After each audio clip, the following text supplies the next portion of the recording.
2004. That's the year where all the glitz, the glam, the glitter, the drama, the ice, the blades, and everything else in between started.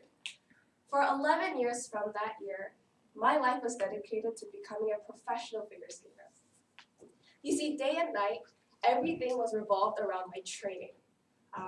From my diet, which consisted of basically salads and sweet potato for all 11 years, probably not good. Also, waking up at 4 a.m. in the morning to train before everybody else was there. You see, this was my life, my everything, and my identity. This was who I was.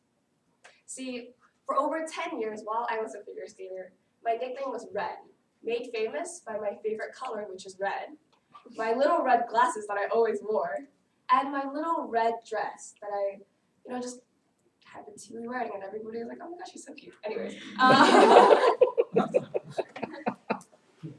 And so when I'm alone on the ice at a competition, and I hear my friends and family calling out my nickname, going, go Red, go Red, it always put a smile on my face. And see, these little memories and the significant experiences are almost all revolved around figure skating. But not all memories are unicorns and rainbows. 2010. I was about 10 years old, and I was at a big competition in Southern California. See, there's a lot of people there, and I was super confident. I was like, I'm gonna do so well. I'm gonna get my personal best score. See, I felt great, and I got onto the ice to do my performance. It was going great until about 30 seconds in, my first jumping pass. Because of the adrenaline rush and the excitement, I jumped way too big and way too close to the wall. Yeah, so I ended up hitting the wall mid-air, and everything was happening way too fast, and everything was felt like fast forward, and I was running in like honey. You know that feeling? Yeah, not good. It's definitely not good. So there was that one moment, that 1 second, I was laying on the ice, and I realized my shoulder had kind of popped out of its place while I was falling, because I hit the wall, and then my legs were all scratched up and bleeding.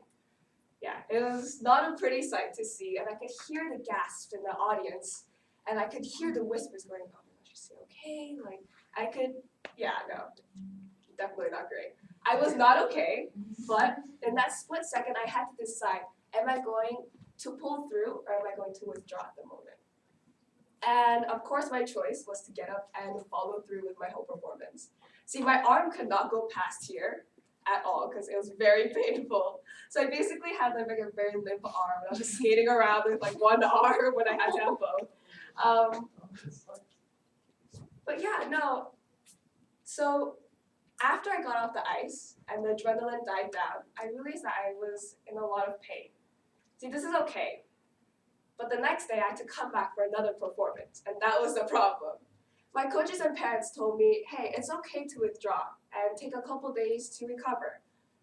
But I was being very stubborn, and I grit my teeth, and I was like, no, I'm going to do this tomorrow. And of course, it's obvious that I could not do my best performance, but I was just proud of myself that I was able to show people and show myself, most importantly, that I had this power of determination in me. And see, that's not the biggest challenge yet that I had while figure skating. Now jump forward to 2014. So as a figure skater, I probably went through countless numbers of challenges, ones that I do remember and ones I don't remember. But the one that I do remember the most is the one when I was figure skating competitively the last year. So this was a whole year of my greatest performances. There were high expectations for me to win in the Southwest Pacific Regionals, which includes skaters from California, Arizona, and Nevada. If I won here, this would automatically qualify me to go to Nationals, which is the biggest competition in the country, which would also then put me in a spot to also possibly qualify for Team USA. And this is a dream that I always had when I started skating, representing Team USA, having that jacket that says USA on the back. It's like every girl and boy's dream when they start skating. But 3 weeks before regionals, I injured my foot very severely. I was in so much pain, and I had the fear of disappointing those around me, my coaches, my parents. And so I just pursued regionals. Every day I was getting hours of physical therapy. I was taking 6 or 7 painkillers, which is definitely not good for like my internal organs. And I got 7 cortisone shots in my foot, just to numb my whole foot so I didn't feel it. So it was a really weird experience. I was very angered by my setback. And I used this anger to try to train harder and harder so that my hard work did not go down the drain. But I also did realize and accepted with frustration that there were limitations that I could not overcome at that moment. So fast forward to about 2.5 weeks to regionals. Adrenaline rush, I was like, I can't feel my body at all. This is good, because that means I can't feel my foot. Sorry. So I went through with my performance. I gave my all, I really did. And when I stepped off the ice, I actually started bawling. I was like, oh my gosh, like I'm done, this is a relief. And at that moment, the results really didn't matter to me, because I had taken away from this whole experience something greater than just numbers and a placement. I had learned to never give up and to give my best in all situations. And about 30 minutes later, the results came out.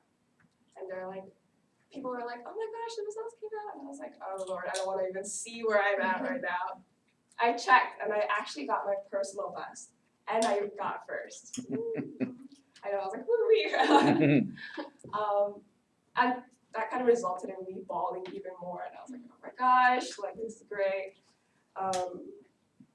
See, I was so proud of myself. The fact that I kept my steadfastness and I pulled through, even through physical, emotional pain and thoughts of trying to give up.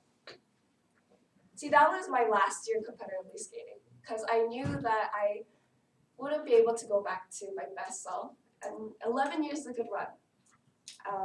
But when I left my title as a figure skater, I also left my identity. I felt very lost. I was like, figure skating was my special thing. But now that I don't have this thing with me, I felt very insignificant. And it took me a while to get back on track and find a new focus and a new goal to go after. And at that moment, I realized that identity is important. Even though it's been years since I've last skated, and years since I've seen my figure skating, I guess, compadres. But I always remember Red and the people calling out my name Red. And this is me, that is who I am, and that is always going to be a part of my identity.